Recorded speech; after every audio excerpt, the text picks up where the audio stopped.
Hello and welcome to this week's edition of Songs of Our Faith. Today we're going to be looking at the hymn, Will You Come and Follow Me, also known as the Summons. If you have a copy of Glory to God at home, it's number 726. This is a well-known hymn since we were introduced to this many years ago through the Iona Community. The text was written by John Bell, and I'm going to read a little bit of the text here for you. You'll recognize this. Will you come and follow me if I but call your name? Will you go where you don't know and never be the same? Will you let my love be shown? Will you let my name be known? Will you let my life be grown in you and you in me? There are 5 stanzas of this hymn, and the first 4 are the voice of Christ calling us to come and follow him. And in this Sunday's lectionary, we're going to be hearing about the call from the disciples.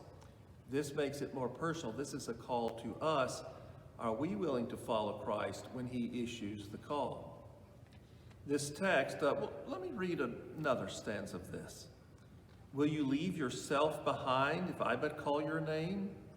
Will you care for cruel and kind and never be the same? Will you risk the hostile stare should your life attract or scare? Will you let me answer prayer in you and you in me? This hymn text comes out of the Iona Community in Scotland. Like I said, John Bell is the author of this text, and he's known very well around the world with his work at Iona. So what is the Iona Community? Well, Iona is a small little Hebridean island on the west coast of Scotland. It was founded in 563 by the Irish monk Columba. And we've heard of Saint Columba. We have some hymn tune. We have a hymn tune that's named Saint Columba. And so this is a very strong, long tradition. Eventually it became a Benedictine monastery and fell into, it wasn't used for centuries and centuries. And finally, in 1938, George MacLeod decided to restore Iona and bring it back into the mainstream of society, mainly working out of the town of Glasgow, which is nearby. And it became a community where the emphasis was on helping and serving the poor, the needy. And if you went there as a young volunteer, just like in the Presbyterian Church, we have the YAVS, the Young Adult Volunteer Program. Iona also had a program where young people could come and they could be involved in ministry in that area. Here's another stanza. Will you love the you hide if I but call your name? Will you quell the fear inside and never be the same? Will you use the faith you found to reshape the world around?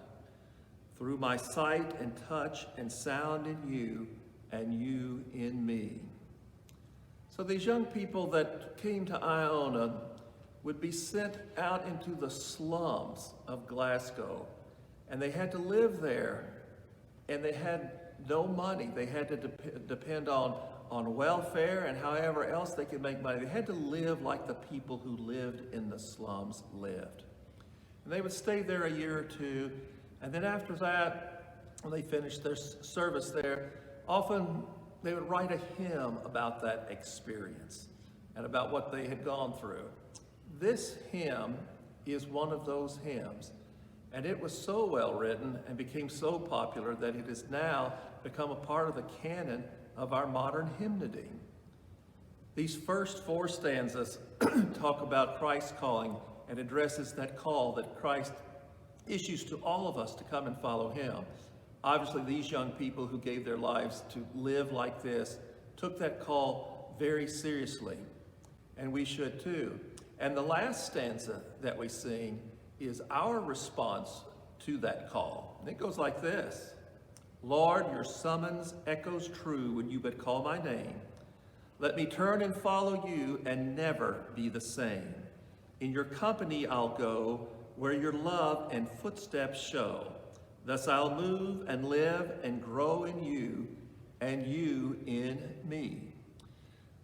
Now, of course, being from Scotland, it's very normal for any type of hymn text or poetry that's said over there to be set to a Scottish folk song.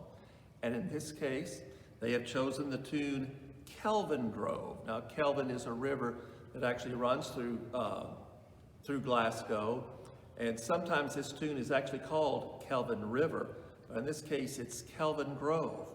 Now, as we're learning with lots of tunes that we have, especially when they're folk songs, they go through many changes. It's an oral tradition, it's passed down.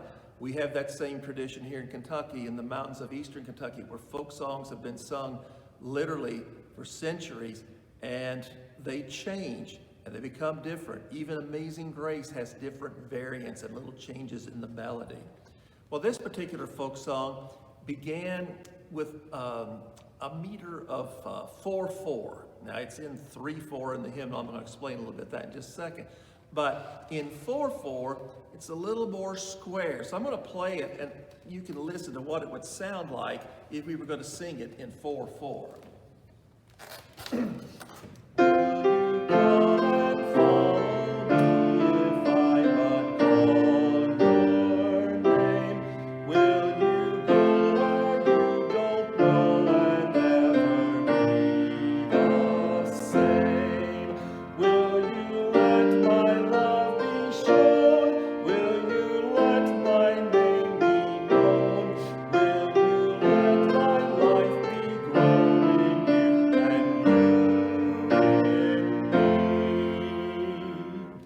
Okay, so that's kind of, it's okay, works out pretty well, but it's more like a marching band of just, marching like this, up, down, up, down.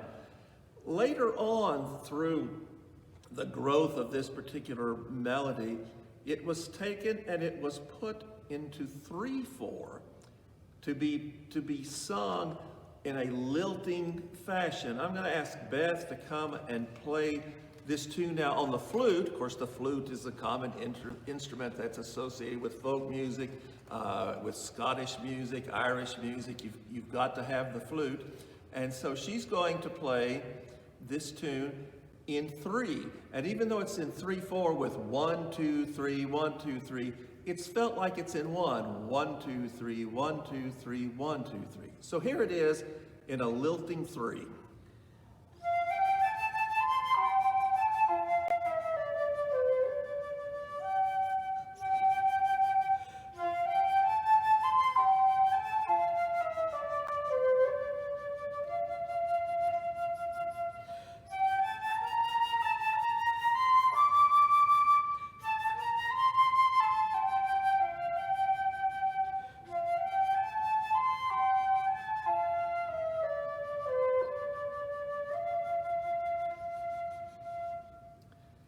Now that very small change from just going from a feeling of 4/4 to a feeling of 3/4, and then taking that 3/4 and a feeling of 1, changes the whole character of the melody. And it also changes the way it relates to the text. Because before, like I said, we were marching just individual steps. This now, and the tempo for this is pretty much established by just walking. If I had enough room here, I would walk around and maybe I'll try. It's like 1, 2, 3, 1, 2, 3, 1, 2, 3. And so we're called to walk, to follow Christ, to follow him. Now, somebody said, well, anybody want to march? Yeah, we could march with Christ, but this is more of an invitation to come and follow and yield ourselves to Christ and his call. And we follow in his footsteps, and we walk in his path. Now, this Sunday when we sing this hymn, we're not going to sing all the first 4 steps. We're going to sing like 1, 2, and 4, and then we're going to sing 5. And I hope that you will join in at home. The text will be on the screen. You don't really need the music for this. La da dee da dum da dee la dum da dee dum dum. And you'll just join in that lilting rhythm, and together we can commit ourselves to following Christ, even as those early disciples did.